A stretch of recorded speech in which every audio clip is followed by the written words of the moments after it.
out of the night that covers me, black as the pit from pole to pole. I thank whatever gods may be for my unconquerable soul.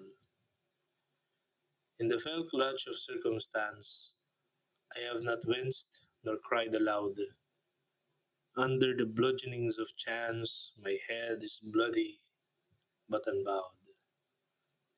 Beyond this place of wrath and tears looms but the horror of the shade, and yet the menace of the years finds and shall find me unafraid. It matters not how strait the gate, how charged with punishments the scroll. I am the master of my fate. I am the captain of my soul. Invictus by William Ernest Henley. Ito po si Russell Ito naman po si Lennon. at welcome sa Tamang Usapan. Usapang may tama.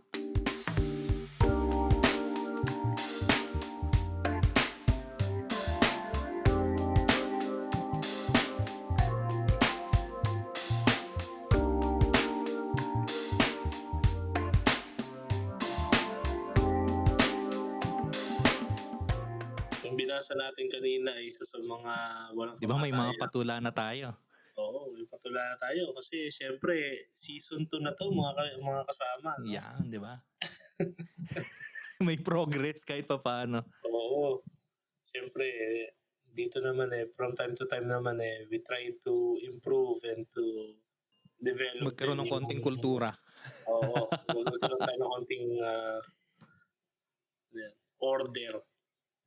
Pero yun nga, dito pa lang, gusto na namin kayo i-welcome dito sa pinaplano namin na segment. Ito ay 4 na episodes para samahan kayo sana sa mga pagmumuni-muni. No? Pag binaliktad mo daw para yung muni-muni, Ay, gusto ko yun actually. tara na agad. Kasi inom-inom. Para sa mga kapatid namin Kristiyano, of course, nandito tayo sa panahon ng Kwaresma at panahon talaga ng pag-ibig. Pag-ibig na hindi conventional, hindi hindi commercialized, no? Hindi sexualized, hindi romanticized. No? Yung pag-ibig na bumubukal sa isang malalim na pagkaunawa at pagtanto ng sarili. Kadalasan, may tendency tayo na isipin na ang salitang sarili o yung mismong realidad ng sarili ay masama. Well, hindi naman tayo nauna dyan. Si Mencius. Si Mencius yung Chinese philosopher. Parang yun yung isa sa mga kanya talagang maxim niya. Man is inherently evil. Hindi ko alam kung si Lao Tzu o si Confucius yung man is essentially good. Pero the point is, bakit kapag sinabi nating makasarili ka, di ba? Makasarili. Or minsan naman yung mga palabas ngayon unahin ko muna ang sarili ko bago ko ibigay yung sarili ko sa iba. Diba? Yun ang balak namin pagkakwentuhan ngayon ni Lennon. And, about sa sarili. No? Minsan kasi, may tendency tayo, no, kapag meron tayong makakausap na mga bagong tao or interviews, ano bang kadalasan tinatanong? Tell me about yourself, diba? Tell us something about yourself. And minsan marirealize mo, Bok, yung quality ng sagot mo, i-reflect nun yung quality ng pagkaunawa mo at pagtanggap sa sarili mo. Diba? Siguro context lang dito sa ating sa ating project. Mini project lang naman sa pagsama sa inyo pagmumuni-muni ngayong Lenten season. Ang project talaga natin is ano, 4-part 'to. So, yung idea is building your personal credo, 'di ba? Yung credo, yung dinadasal natin sa ano, sa misa na, "I believe in God," ano.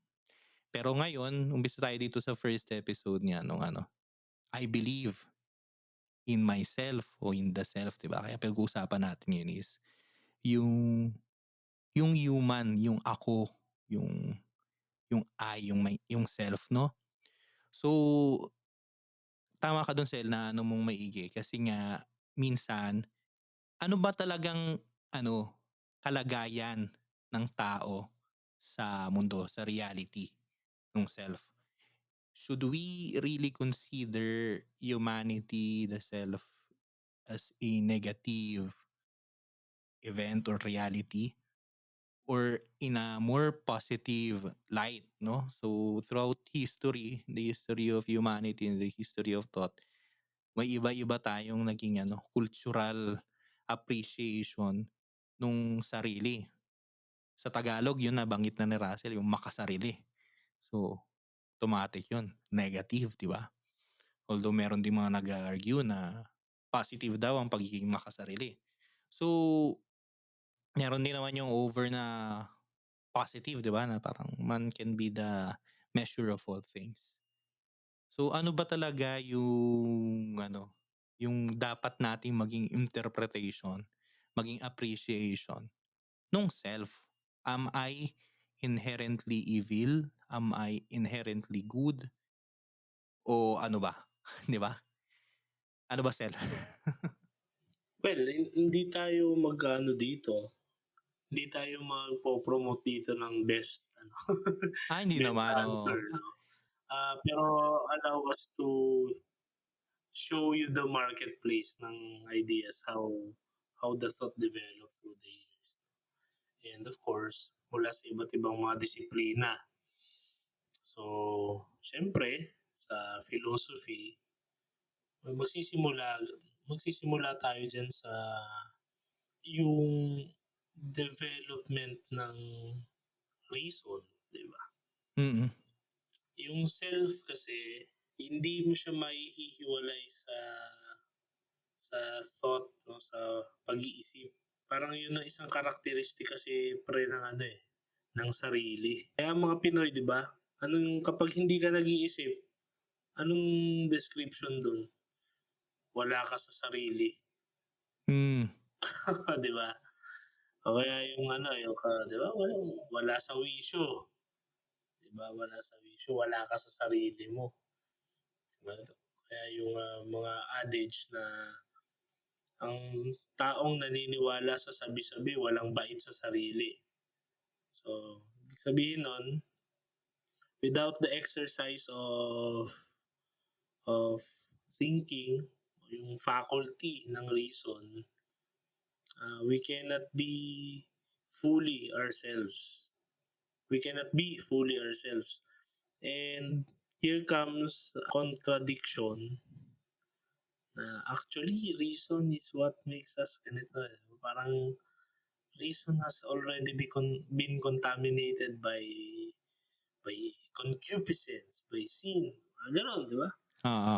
And dahil do'n, do'n na na-introduce yung konsepto na if you fully rely on yourself, you are more inclined to do and to be bad than good, 'no? Kasi being tawag mo dito, ang parang point kasi do'n parang if you already know yourself, you should be sensitive and more aware of the other selves around, which is or who is not you, di ba? Kapag masyado ka attune sa sarili mo and you don't care about these other people or these other persons, then you become violent. First, you have Christian perspective, Imago Dei. The self is created in the divine fashion. Makikita mo nag-develop na siya, eh. So, dati very sa ancient philosophy at least, eh, very limited lang yung self dun sa relationship mo sa paligid, eh, sa cosmos, eh, cosmocentric. By the way, yung sharings dito, we give due credit sa mga professors namin sa philosophy. Ako special mention ko yung philosophy of religion namin and epistemology, si Dr. Kenneth Masong, si Father Masong. Yun. So from a cosmocentric perspective, nagkaroon kasi yung ano eh, yung as Masong would describe it, yung worldviews natin, Weltanschauung, 'di ba, sa Aleman, 'di ba? So nung na-shift siya, naging theocentric siya. Tapos ang kasagsagan talaga niya nung medieval ages. Kasi dati yung cosmos, sa cosmos, mas importante yung cosmos kasi nandun namumuhay yung sarili, yung tao, man and the gods, idealization ng man. They are different entities and most likely wala tayong pakialamanan sa sarili natin. No? Pero sige, diyan ka sa Olympus, dito kami. Parang ganun eh. Pero mahalaga yung cosmos. Until nagkaroon na ng mukha itong divinity. And hindi siya anthropomorphic. Hindi lang siya parang manyakis na Diyos na gusto lang makaano sa mga tao, then magkakaroon ng mga demigods, magkakaroon ng Hercules, di ba? Hindi eh. This is an idea eh. This is parang gano'n, no? So, naging theocentric lahat, tapos naging na-shift yung ano, yung understanding natin ng self as someone or as something na governed ng greater power, greater will. This is not a theology and this is not a theology class. So, practically makita nyo, I'm really playing with my with my words right now. And hindi rin siya philosophy discourse. So, ano lang, more on descriptive lang yun. Fast forward tayo kasi masyado lang boring kung masyadong mahabang paliwanag. Pero naging anthropocentric na tayo after nung Middle Ages, nung na-rediscover natin yung philosophy, then mas naging center na yung man. And yung sa anthropocentric na worldview, doon na natin mas naintindihan yung autonomy, eh, 'di ba? Yung auto means self, 'di ba? Tas nomos, is law. Self-governance, yung self policing, 'di ba? Self-discipline. No, contrary dun sa other interpretation na autonomy can be, ano ba yan? I am the law. And may mga ganun, 'di ba? Kaya minsan I am martial law. I am the state, sabi ni kay Louis XVI. Oo, I am the state. And yun, very good example nun. Yun yung ano eh, yan ang mga epitome niyan eh. So, how this understanding o yung notion ng self evolve. Pero bago ko tapusin yung diskurso ko at ipasa kay Lennon, eto na, nandito tayo sa tinatawag na postmodern, itong contemporary natin na milieu, na ang description dito ng mga authors, mga writers, kasi hindi na daw to anthropocentric book eh. Natapos din tayo sa anthropocentric na worldview. Mhm. Ito ay parang ano to, complex, very sabog, kaya explosive daw itong worldview na to. Like kung saan-saan na lang, di ba? Like few years back, we don't give much care sa mga usapin tulad ng animal rights, which are in fact developments no sa society. We have become more compassionate, we have become more sensitive, pero the point is ang dami na nating concerns eh. Kaya parang sino ba yung pinakahuling tao na merong encyclopedic knowledge? I think it's Leibniz. After Leibniz, sabog na. Kumbaga si Leibniz yung pinakahuling guru na parang siya yung sandigan ng, kasi 'di ba yun yung parang very, very, very old na ano, eh, na approach natin sa wisdom, eh, na sige lumapit tayo kay Tata Lennon, alam ni Tata Lennon yung sagot diyan, 'di ba? Medical, relational, spiritual, physical, mental. Segmented na. Sige, lumapit ka kay Lennon, alam ni Lennon ang sagot. Pero ngayon hindi na, after nun sabog-sabog na, 'di ba?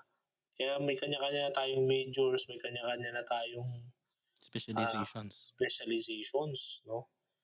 And yun, isa sa mga nadali nun is yung self din, 'di ba? So, from the perspective nito, sabog-sabog na tayo, then still still kahit gaano nag-improve yung diskurso, hindi pa rin natin makahon. Hindi natin makahon yung intro nga nila yun, 'di ba? For many decades or centuries, sobrang naging negative na yung ano natin sa self, yung perception natin, hindi yung appreciation natin. Kapag inisip mo yung sarili mo, automatic, purely evil na siya, no? Just like, i-re-relate natin yung legislations, no? Lahat ng mga legislations natin and even yung moral code natin, 'di ba? Kapag ang sine-serve niya lang is yung self, hindi siya ano, hindi siya necessarily good, no? Hindi siya necessarily evil agad, pero automatic hindi siya good. Labas natin nung religion na talk dun, I mean, yung concept ng utilitarianism ni Bentham, eventually ni J.S. Mill, 'di ba? The greatest happiness of the greatest number, 'di ba? Ba yung greatest happiness, maximum happiness ng mas nakararami.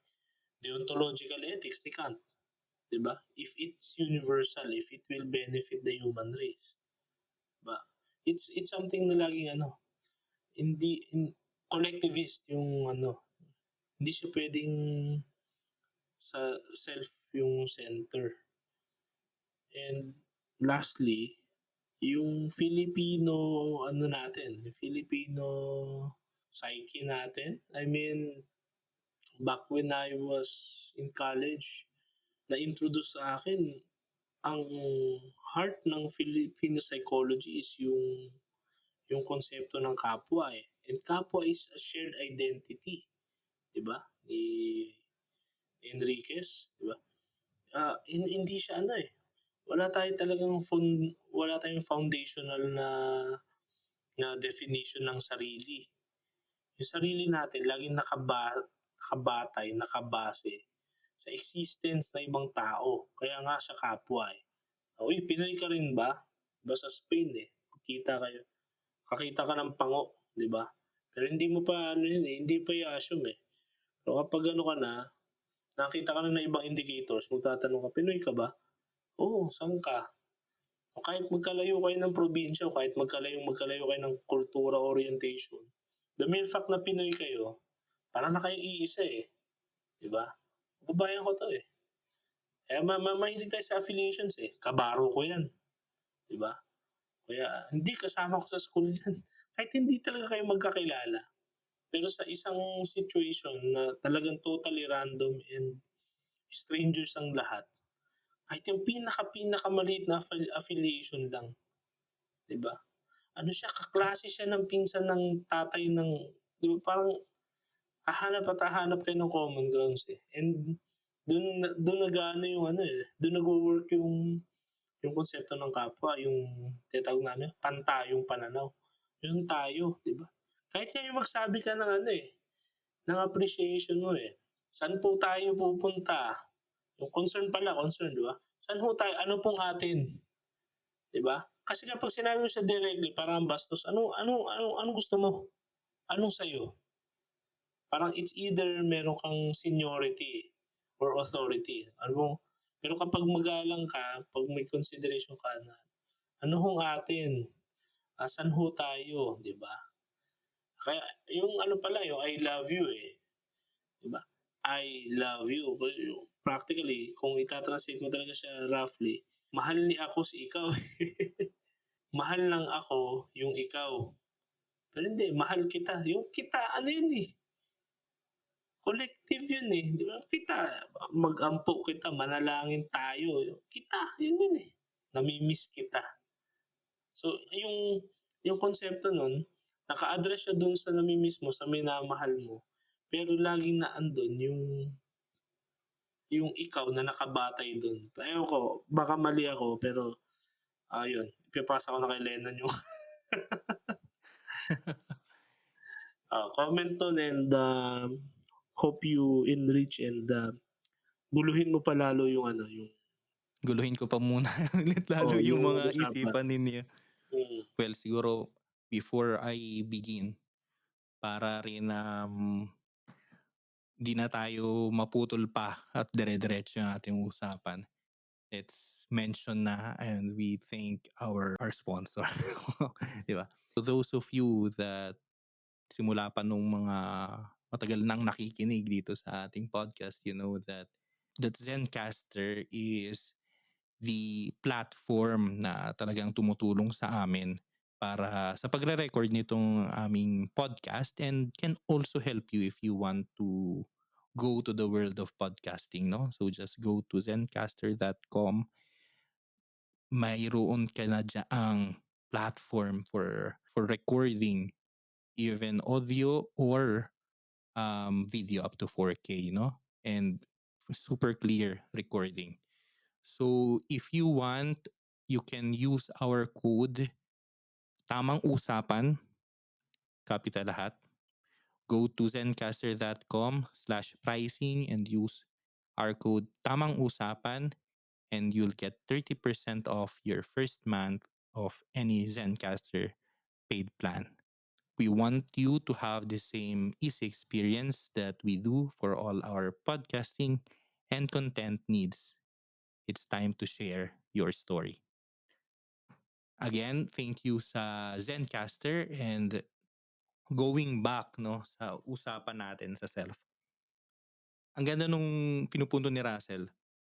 Kapag tiningnan natin yung history of human thought, history of philosophy, history of humanity in general.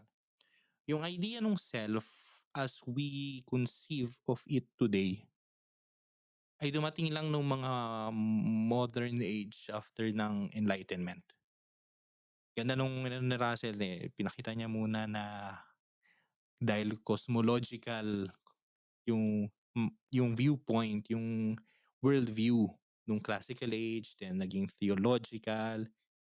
Pagdating mo ng enlightenment, ito na yung sila Voltaire, sila Descartes. Pagdating mo ng panahon na yun, nagkaroon ng paradigm shift na ang focus ay dun sa self. Nandun din yung very positive na pagtingin dun sa sarili, dun sa ako, sa humanity in general. A very positive idea of humanity.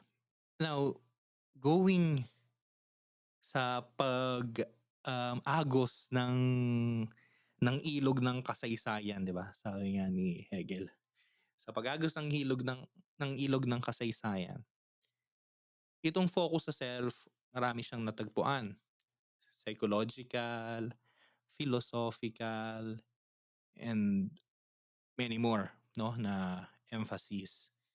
Then nagsimula na nga yung specialization, yung pagwawatak-watak ng bodies of knowledge. And then the self now is being treated one way or another. Iba yung treatment sa psychology, iba yung treatment sa philosophy.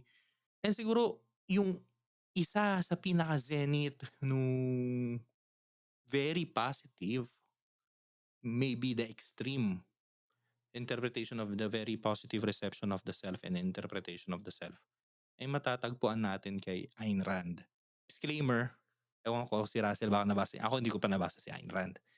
Pero at least alam ko yung mga basic ideas, no, na kay Ayn Rand, selfishness is actually a virtue na medyo nakakagulat, no, hindi lang dahil sa mga Pilipino tayo, kundi dahil kahit kanino mo ata sabihin niya yun parang selfishness is a virtue. Selfishness is what drives progress, 'di ba? Parang, ha? Nasa actually tama ka ano, bang ano? sa'kin nun nung hindi ko rin nabasa yung ano, eh, si Ayn Rand 'no. So, Yun Atlas nga, Shrugged 'no, tama ba yung librong Atlas pinakaano? Shrugged, the Virtue of Selfishness, parang meron pa isa, eh, parang hindi ko alam kung sa parang feminism yun or something. But, na-encounter ko yung, arguments ni Rand dun sa libro namin ng ethics kasi dun nilatag kasi lahat ng ano, eh, ethical models, eh. So yung eudaimonia ni Aristotle from there down to dun. Meron kasing psychological egoism, yung emotiveness, gano'n, yung mga anong tawag dito, more on clinical yung ano, eh, yung approach. Tas yan, ethical egoism.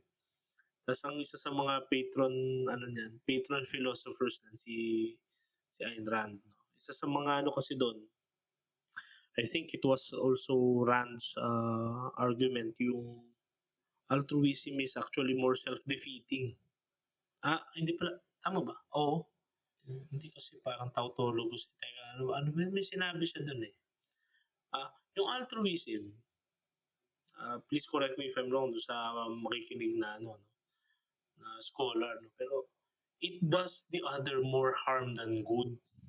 For example, supporting mendicancy, kapag nagbigay ka ng alms, sa namamalimos nga, parang you make that person dependent sa'yo at ikaw may sarili kang buhay, hindi mo matutukan yung sarili mong buhay ngayon kasi you're supporting this dahil meron kang belief or parang meron kang paniniwala sa sarili mo na you are obliged to assist the kapwa in need or the other person, hindi wala nga pala silang kapwa doon na concept.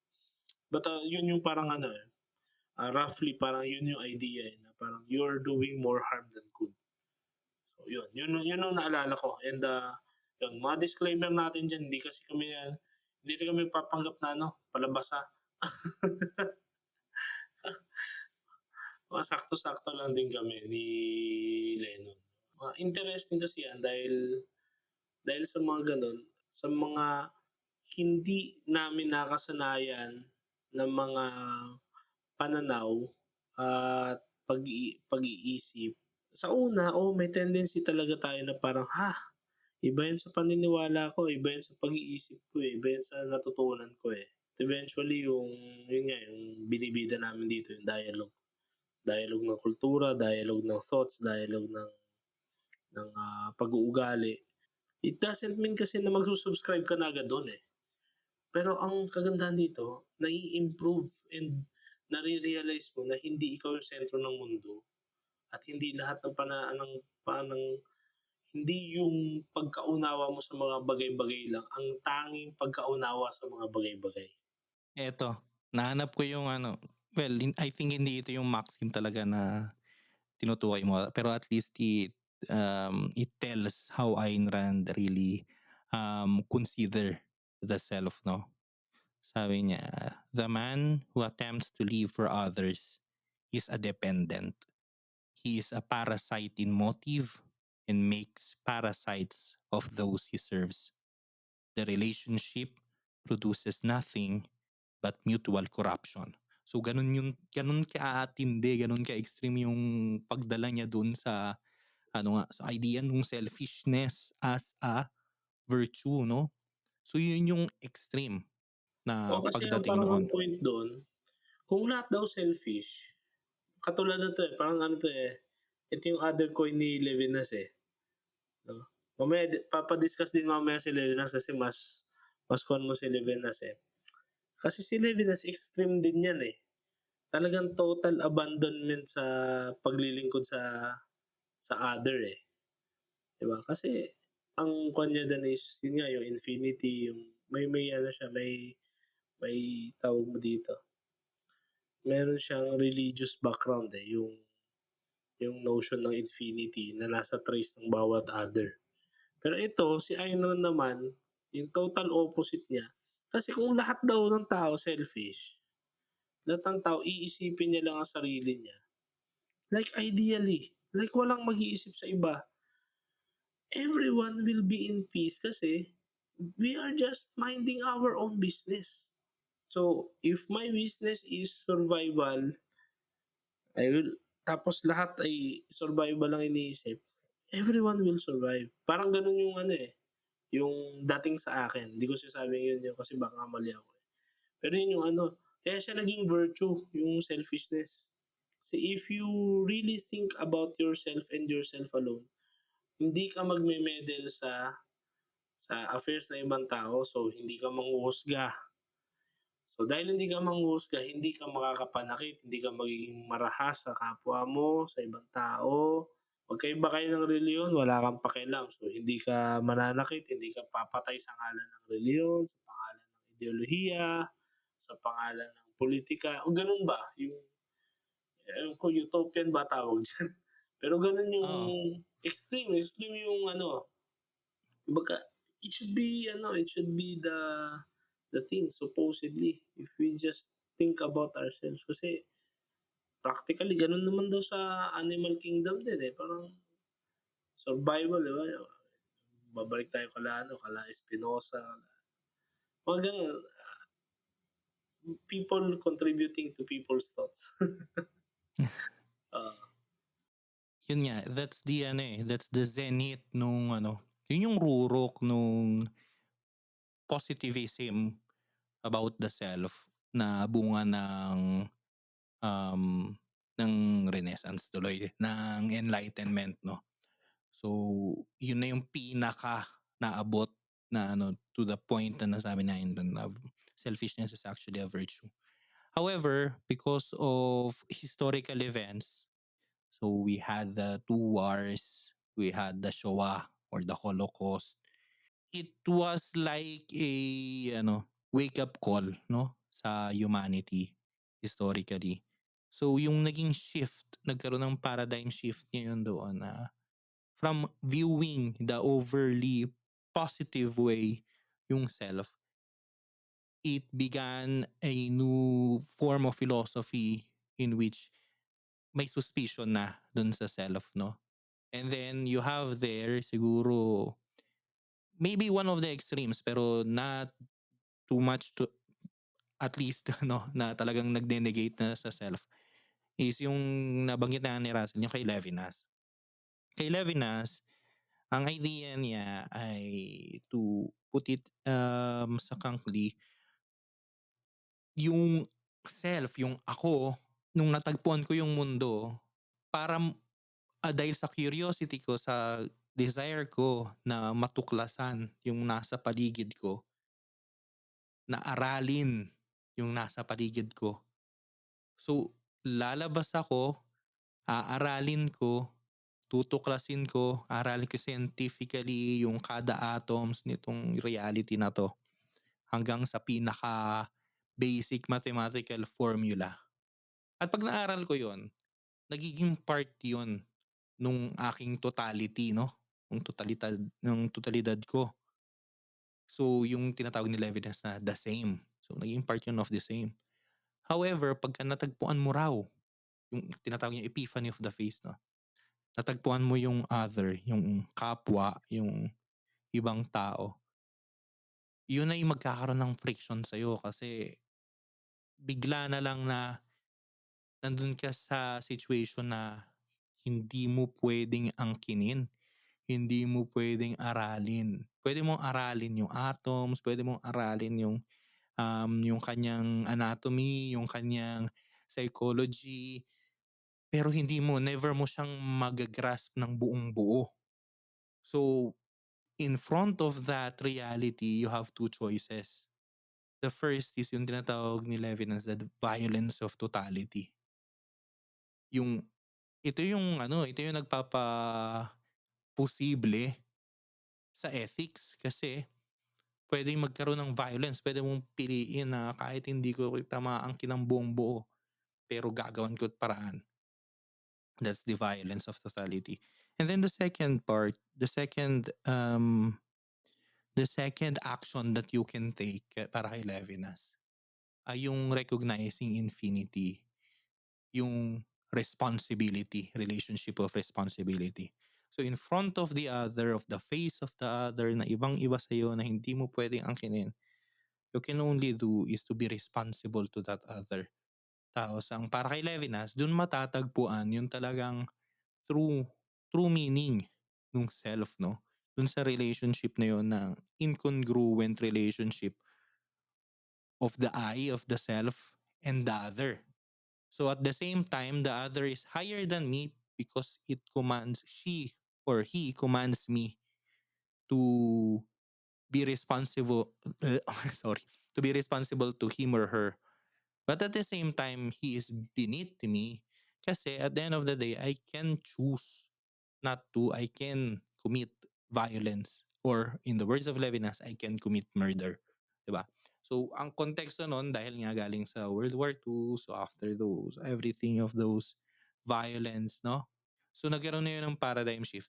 I think sa ngayon, hindi natin masyadong lalaliman yung pag-uusap tungkol sa other kasi para yun sa second episode nitong four-part special na I Believe in the Self. Oo nga Pero pala. sa ngayon, 'di ba? Sa ngayon, Oo, dun muna tayo sa self. yeah, Now, what yeah. I'm saying is that simula dun sa very positive na galing ng enlightenment na consideration sa self, nagsimula ngayon after ng Second World War yung suspicion on the self, no? And I think sa current popular culture, itong suspicion na 'to ay mas lumalim to the point of something of like a negativity, hindi lang sa self but on humanity itself. Na automatic na yung self ay selfish, na yung human ay inhuman, 'no? Dati makikita natin sa sa popular culture, sa mga classical literature o kaya sa mga movies na laging mayroong man, 'di ba sabi sa sa literature yun, apat na man versus man, man versus self, man versus world, tsaka man versus God. Yun yung plot lines Mhm. kadalasan. Pero ngayon, ganun dati yun yung classical, pero ngayon makikita natin minsan may mayroong, um, yung man yung yung villain, yun yung kalaban. Hindi na yung kunwari dati Terminator ang kalaban mo robot, eh. Ngayon meron ng Tapos mga mga alien, baliktad, 'no, mga 'di ba? dinosaur. Hmm. So nagkakaroon ng paradigm shift, nagkakaroon ng mas negative viewpoint dun sa self, dun um, sa humanity in general. Katulad nga ng binanggit kanina ni Russell, we are living in a very chaotic world kung for lack of better terms.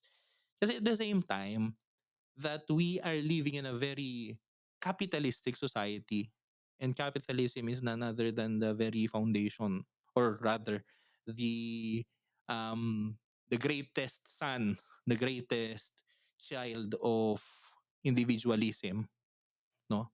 Yeah. We are living in a very capitalistic world na even yung mga nominally communist countries ay capitalistic din naman talaga ang kanilang economic policies. But at the same time, we are also experiencing that shaky foundation of the self. There are many people na kahit nga identity, ang gulo nga natin sa identity ngayon, eh. 'Di ba? Hindi na tayo papasok masyado dun sa sa rabbit hole ng ng identity politics, pero kahit sa identity, we do not have a very strong base, no, a We solid used to. base. We used to, pero We used ngayon to, parang but lahat yun fluid. nga, ah, kaka ewan ko, Ano bang Latin ng fluid, fiducia ba? Ay, sorry. puwede. Yung ano nga 'no, totoo yun. Kasi me for ano, eh, for ages 'no, we were offered, offered, um, principles applicable to every generation, pero wala, eh, parang may tendency tayo na ano, manggiba ng mga ano, I mean, um, inquiry, inquiry will really shake and, destroy, deconstruct, no? But in the hopes of reestablishing it anew with, with a renewed understanding, with a better perception, 'di ba? Yun yung ano, eh, parang 'di ba just like Descartes, 'di ba? Actually kung self yung usapan natin, ang isa sa mga ano natin dito si Descartes, eh. 'Di ba kasi sa kanya yun, eh, ego cogito ergo sum, 'di ba? I think I am, 'di ba? Pero lahat yun, lahat dinismiss niya muna, eh, drenap niya muna yung, senses, 'no? The way the way I understand things, the way I understand everything, uh, perception might be deceiving me, what other people might be deceptive. I cannot trust anything. I cannot trust anyone. I don't know even if I can trust myself. But wait, I think I am. Tapos from that self, he began to reestablish the truths. Na, okay, so may konting truth, may konting validity sa perception, sa senses, sa aking thoughts kasi merong self, eh, na nag-iisip, may foundation, 'no. So, all this time, we are actually discussing Descartes in a in a hard nutshell. Pero gusto kong dugtungan ako kay Lennon dun kasi yun nga, eh, may tendency tayo na i i-Cartesianize yung mga bagay-bagay ngayon pero without the intent to reestablish them, eh. Just to destroy them, to break them, and to leave it there. To expose how broken these systems, these principles are. Pero to offer, to offer another, uh, minsan we will find, no, yung mga alternate ano na, eh, mga alternate historicities na ngayon, ano? Yung mga alternate na philosophies na ino-offer na ngayon. And, well, sorry sa mga ano, pero sa mga subscribers, pero we will try to inquire on them, no? And if it will be necessary to combat them, we will be happy to do so. Pero yun, nun. Ano ba 'to, maingay. Sasabihin ako nalimutan ko. Ah, ay, tama, tama, tama.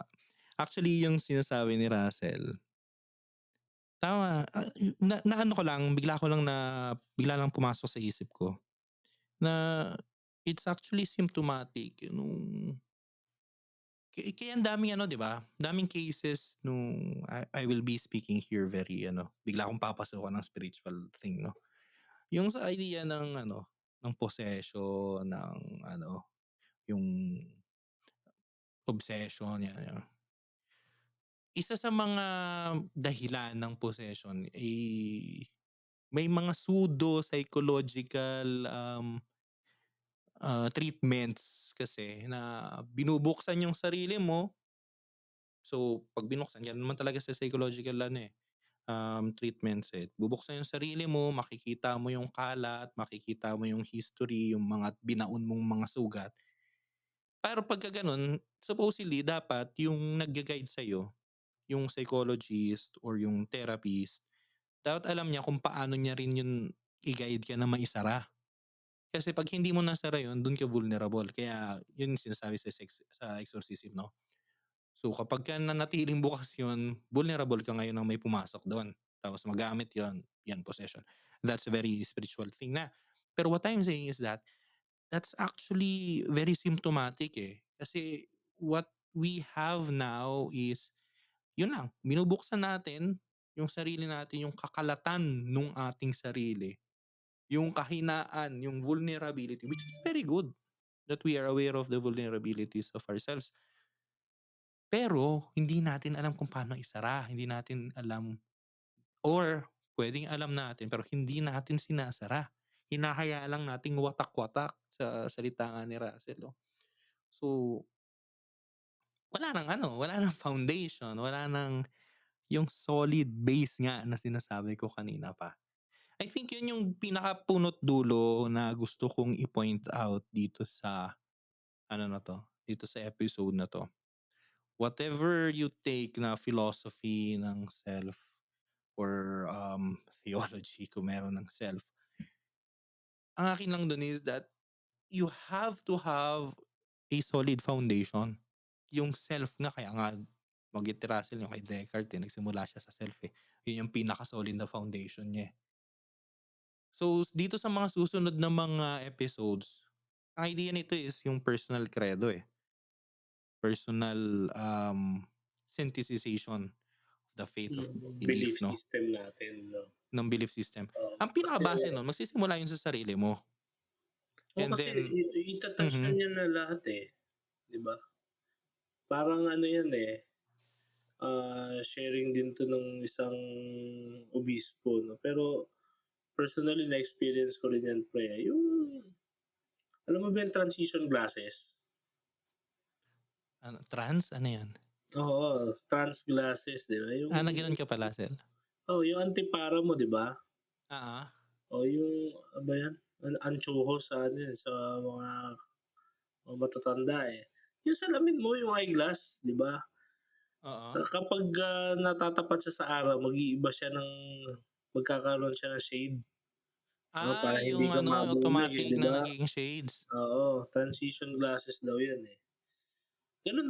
Gano'n din yung punto nito kaya nagsimula tayo sa pag-uusap tungkol sa The history pagkaunawa of natin sa self. sarili, oo, sa self.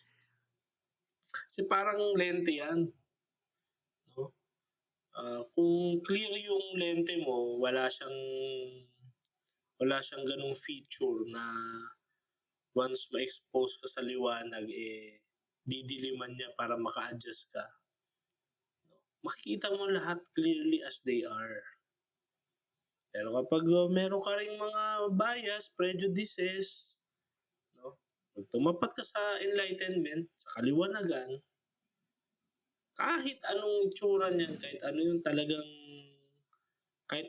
kahit anong present ng isang tao, ng isang realidad, ng isang event, ng isang bagay sa harapan mo, kahit gaano kahubad yung katotohanan na yan, mamamantsahan yan ng pananaw mo.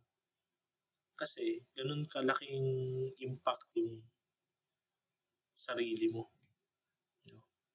Yung kung paano mo nakikita yung sarili mo, yun yung lente mo, eh, sa kung paano makikita yung ibang tao, tsaka yung mundo at yung mga mas mahalaga pang bagay sa buhay.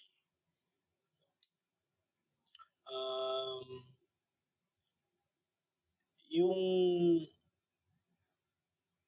gusto ko lang i-ano, kasi isang oras na rin tayo, sa suggestments portion mamaya, hindi ko rin alam kung ano isa-suggest ko, eh.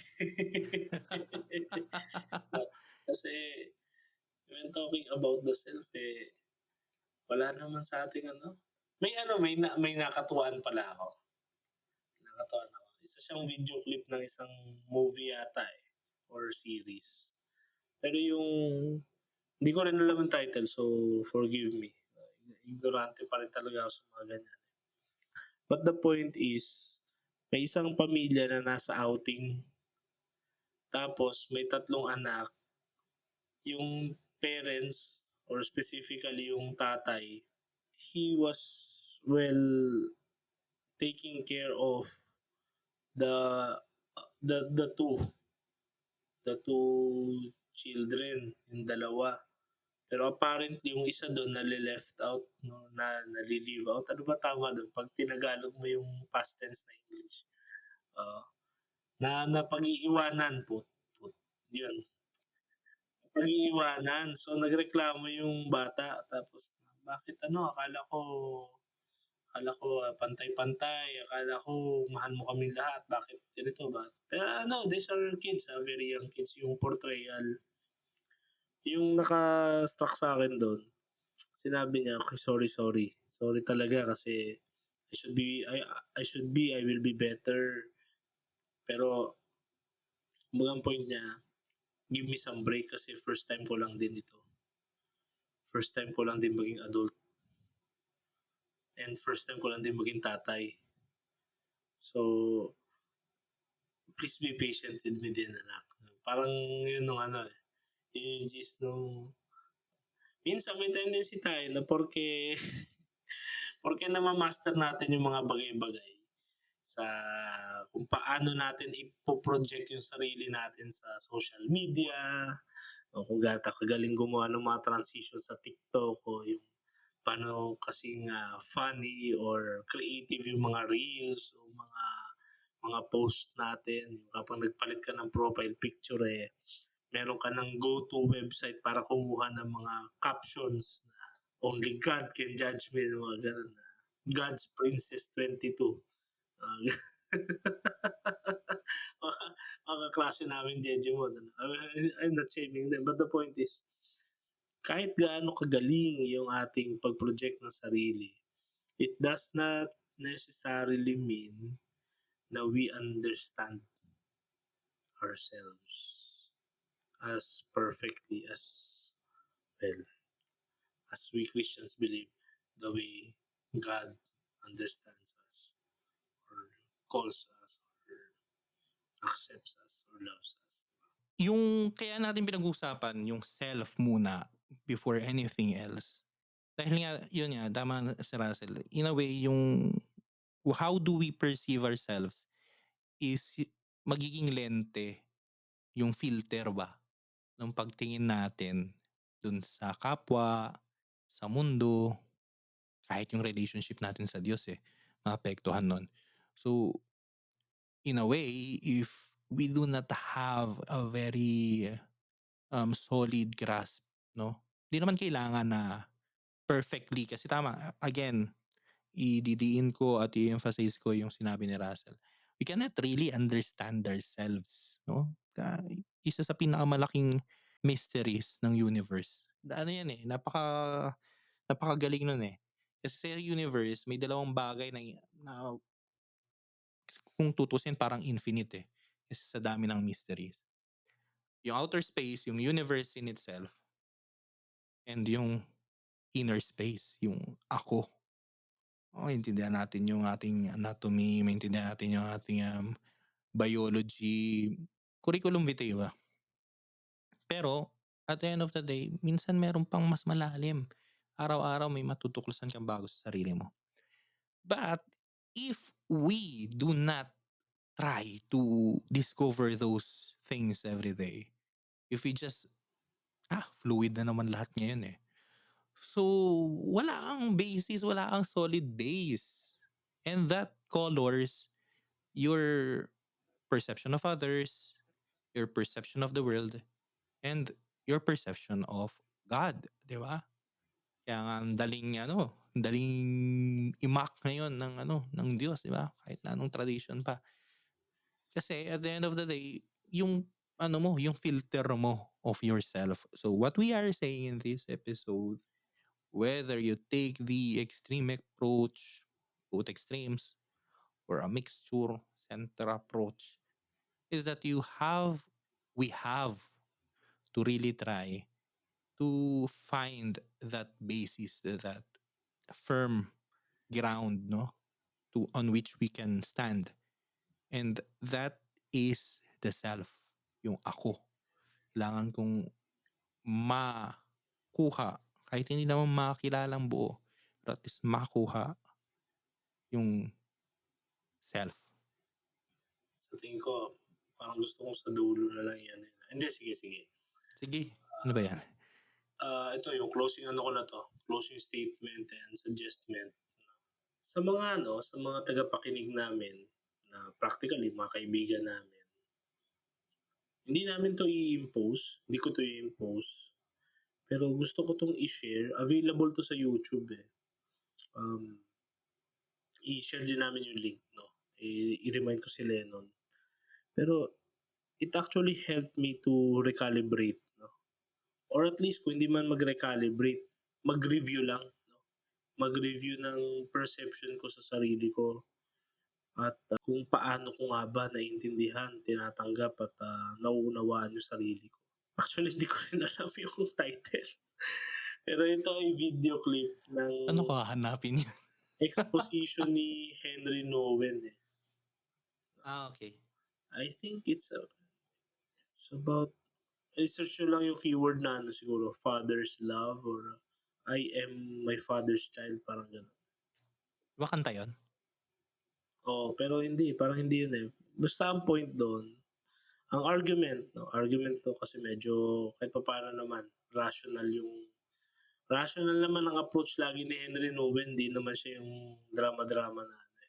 Yung one way to look at the society today, bakit siya quote unquote chaotic and, random or explosive nga yung yung worldview, yung mindsets ng mga tao.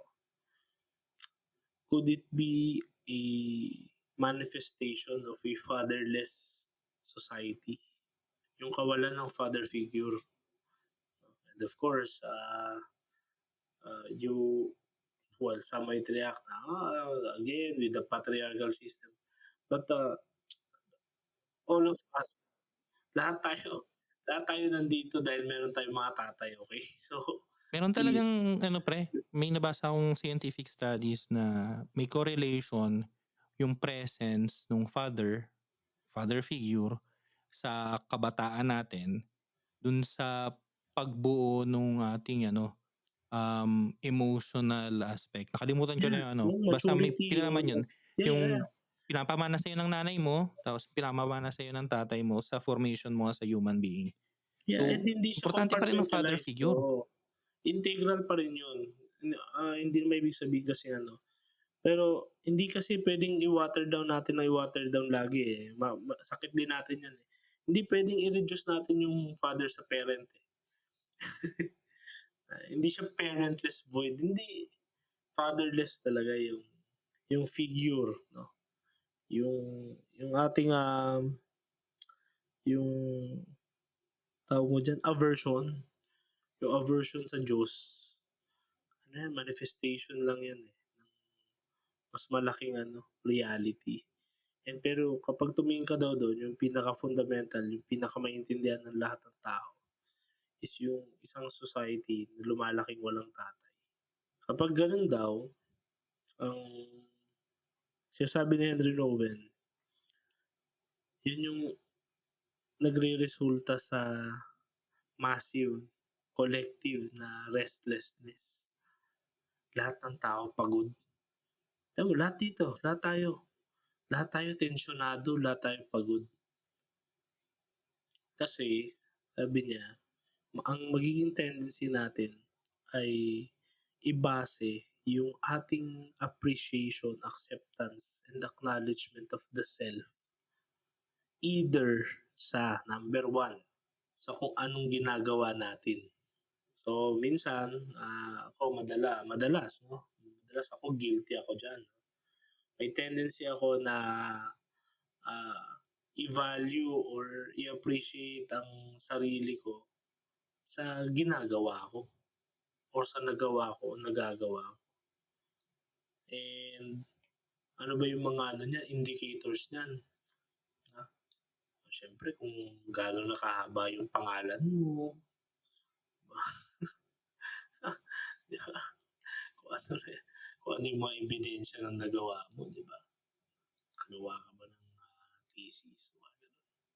Nakagawa ka ba ng bahay kung, nakakapag 200 push-ups ka ba sa isang araw for your mental health, kuno. I'm not making fun of these things, pero yun nga, we tend to value ourselves and to appreciate ourselves. We tend with what we do. And mahirap na nga siyang i-maintain may tendency pa tayo na laging mag-excel or i-exceed, i-surpass kung ano yung sine-set nating bar hangga't sa hindi na natin kaya. Then the second aspect is what we have. No? So, bukod sa titles, no? Gaano ba kalaki yung digits? No? Ilang digits ba yung sahod mo? Ano yung tinapos mo? And mind you, babalik tayo sa ganyang kwentuhan sa I believe in others. Kasi that's how we will also value and appreciate others. Yun nga, di ba pag manchado ang lente mo, sa sarili mo pa lang, grabe na yung pressure mo and uh, mas mas bina-value mo yung self mo based on what you do and what you have.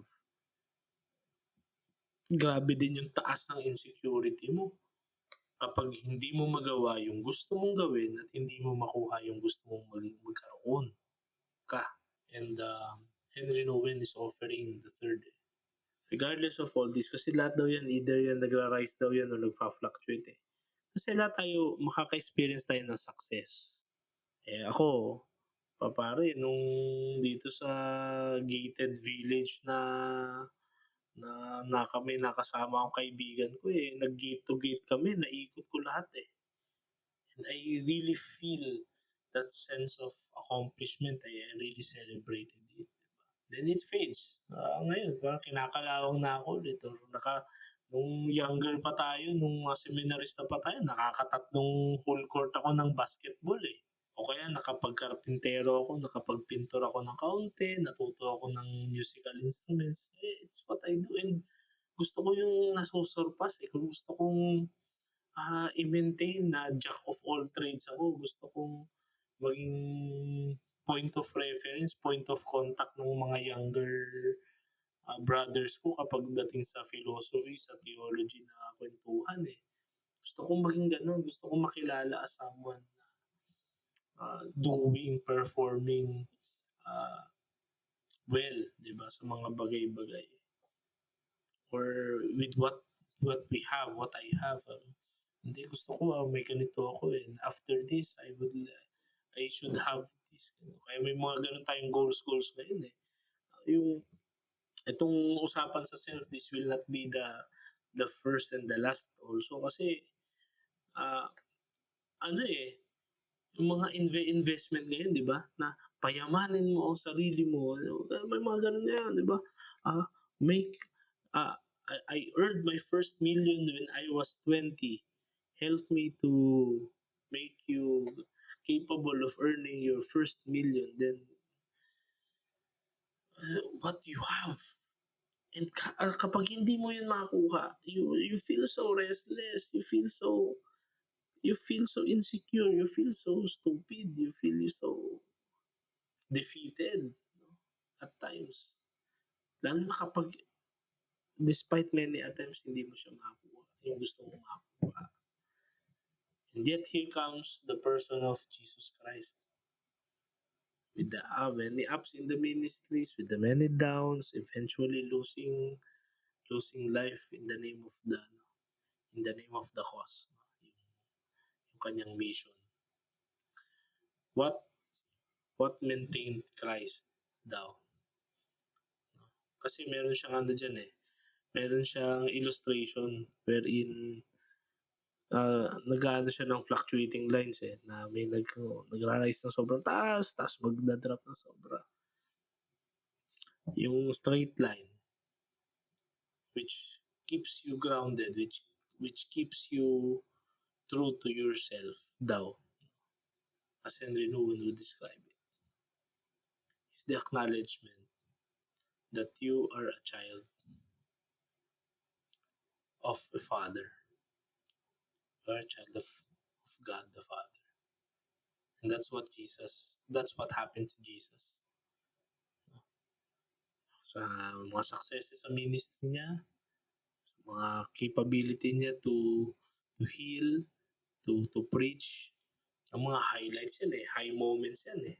Sikat ka eh, appreciated ka. Nagpakain ka ng 5,000 na tao.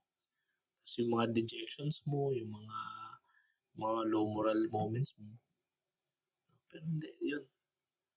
Son of God. Son of the Father. Baka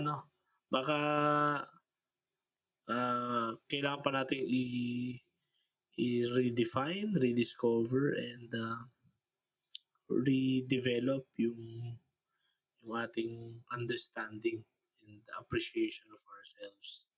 We are more than our thoughts, we are more than our emotions, we are more than our plans, and we are more than numbers. Hindi lang tayo student numbers, mga kaibigan kong taga-UP.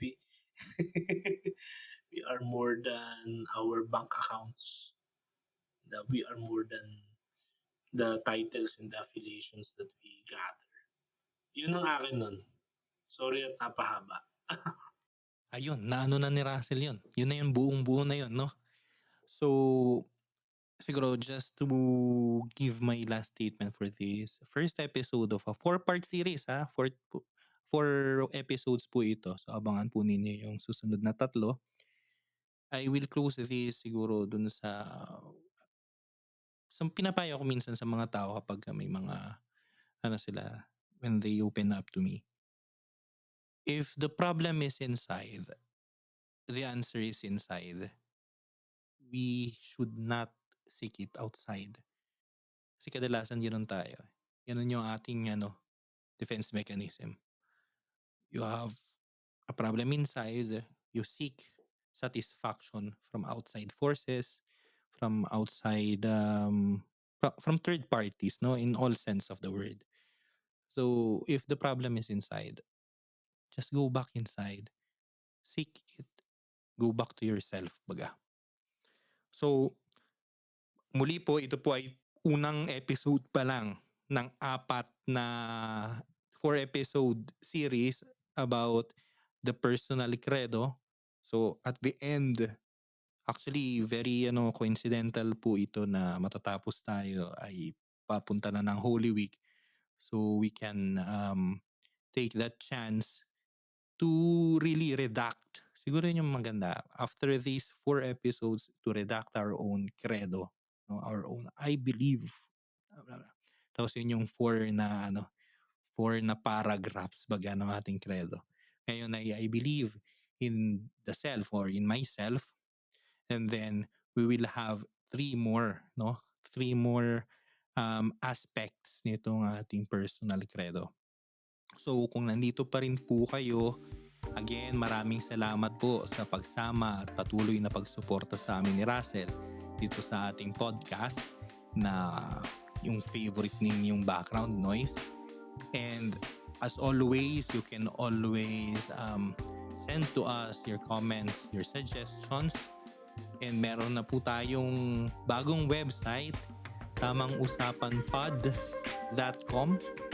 So you can access there our past episodes, articles. Wala pang masyado ngayon pero may mga articles po doon po tayo maglalagay ng mga articles, reflections, etc. no?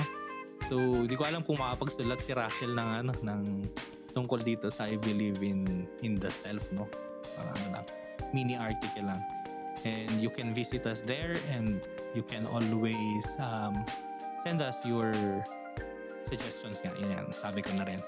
And also, please don't forget to like, subscribe, share, press the bell button para ma-notify po kayo sa mga susunod nating mga episodes ng pag-upload natin, no? Asel, meron ka pa bang Okay lang, haba ng kwento ko ngayon. Natutunan si Leno naman ang taya. Siya. Anyways, yun po, maraming salamat. And again, see you next week para sa next part nitong ating 4-episode special, no? So again po, ito po si Lennon. At ito po si Russell. At ito ang inyong paboritong background noise. Tamang usapan. Usapang may tama.